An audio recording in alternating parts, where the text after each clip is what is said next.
జమిలీ ఎన్నికల బిల్లుపై జాయింట్ పార్లమెంటరీ కమిటీ సమావేశం ముగిసింది. పార్లమెంట్ అనెక్స్ భవనంలో జరిగిన భేటీలో భారత మాజీ ప్రధాన న్యాయమూర్తి యుయు లలిత్, మరికొందరు న్యాయ నిపుణులు హాజరై తమ అభిప్రాయాలు తెలిపారు. 2027-28లో జమిలీకి రంగం సిద్దం చేస్తున్నట్లుగా తెలుస్తోంది. పార్లమెంట్, అసెంబ్లీలు ఆమోదం తెలపాల్సి ఉన్నప్పటికీ మిగిలిన గ్రౌండ్ వర్క్ అంతా శరవేగంగా జరుగుతున్నట్లు సమాచారం.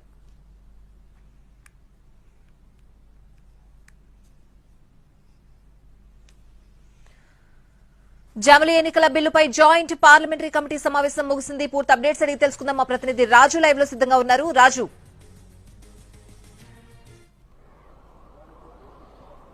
జమిలీ ఎన్నికల కోసం ఏర్పాటు చేసినటువంటి జాయింట్ పార్లమెంట్ కమిటీ సుదీర్ఘంగా సమావేశమైందని చెప్పుకోవచ్చు. ఉదయం 11 గంటలకు ప్రారంభమైనటువంటి ఈ కమిటీ సమావేశం కొద్దిసేపటి క్రితమే ముగిసింది. అయితే ఈ సమావేశంలో మాత్రం కీలక అంశాలపై చర్చ జరిగినట్టుగా తెలుస్తుంది. ఎందుకంటే ఇది జేపీసీ వేసిన తర్వాత రెండవసారి జరుగుతున్నటువంటి సమావేశం.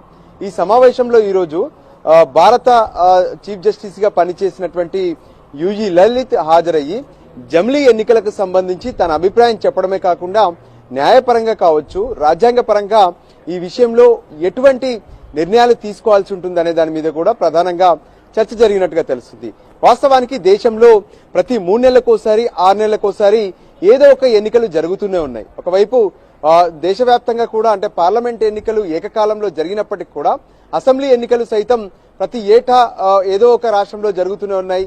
మరోపక్క మున్సిపల్ ఎన్నికలు కావచ్చు, లోకల్ బాడీ ఎన్నికలు కావచ్చు, ఇవన్నీ జరుగుతూనే ఉన్నాయి. వీటి వల్ల దేశంలో అభివృద్ధి పనులకు ఆటంకం కలగడంతో పాటు ఆర్థికంగా కూడా ఎన్నో కోట్ల రూపాయలు ఎన్నికల ఖర్చు కోసం ఉపయోగించాల్సి రావడమే కాకుండా మరోపక్క కేంద్ర బలగాలను అంటే ఎన్నికల్లో విధుల కోసం ఒకవైపు సిబ్బంది, మరోవైపు ఎన్నికల నిర్వహణ కోసం కూడా కేంద్ర బలగాలను రంగంలోకి దింపాల్సి వస్తుంది.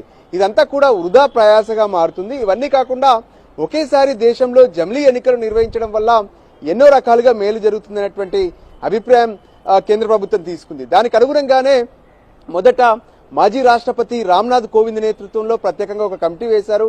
ఆ కమిటీ నివేదిక ఇచ్చింది. ఆ నివేదికను కేంద్ర ప్రభుత్వం అంటే కేబినెట్ ఆమోదించిన తర్వాత పార్లమెంట్ లోకి బిల్ రూపంలో తీసుకొచ్చారు. 129వ రాజ్యాంగ సవరణ అంటూ. అంతేకాదు దానికి తోడుగా కేంద్ర పాలిత ప్రాంతాల రాజ్యాంగానికి సంబంధించినటువంటి సవరణ కూడా ఉంటుందన్న విషయాన్ని స్పష్టం చేశారు. అయితే ఈ విషయంలో ప్రతిపక్షాలు మాత్రం వ్యతిరేకించాయి. అంటే దేశంలో ప్రజాస్వామ్యాన్ని ఇబ్బంది పెట్టే ప్రయత్నం చేస్తున్నారు, ప్రజాస్వామ్యాన్ని కూనీ చేస్తున్నారు, జమిలీ ఎన్నికల అవసరం లేదు, ప్రజాస్వామ్యంలో ఎప్పుడు పడితే అప్పుడు అంటే అక్కడ ఉన్నటువంటి పరిస్థితులకు అనుగుణంగా ఎన్నికలు జరుగుతూనే ఉంటాయనే విషయాన్ని వాళ్ళు చెప్తూ వచ్చారు. కానీ జాయింట్ పార్లమెంటరీ కమిటీలో అటు అధికార పార్టీతో పాటు ప్రతిపక్షాలకు సంబంధించినటువంటి పార్టీలకు సంబంధించినటువంటి నేతలకు కూడా అవకాశం కల్పించారు. సో ఇప్పుడు కమిటీ మొదట మాత్రం ఏదైతే నిపుణుల ద్వారా అభిప్రాయాలను సేకరిస్తూ ఉన్నారు.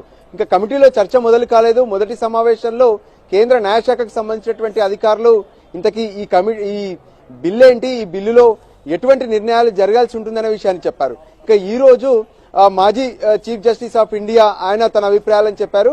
సో ఈ విధంగా ఇంకా మరికొన్ని సమావేశాల తర్వాత జాయింట్ పార్లమెంటరీ కమిటీకి సంబంధించినటువంటి ఒక రిపోర్ట్ మళ్ళీ పార్లమెంటు ముందు ప్రవేశపెట్టే అవకాశం స్పష్టంగా కనిపిస్తుంది. Swathi. Right Raju, thanks for the updates.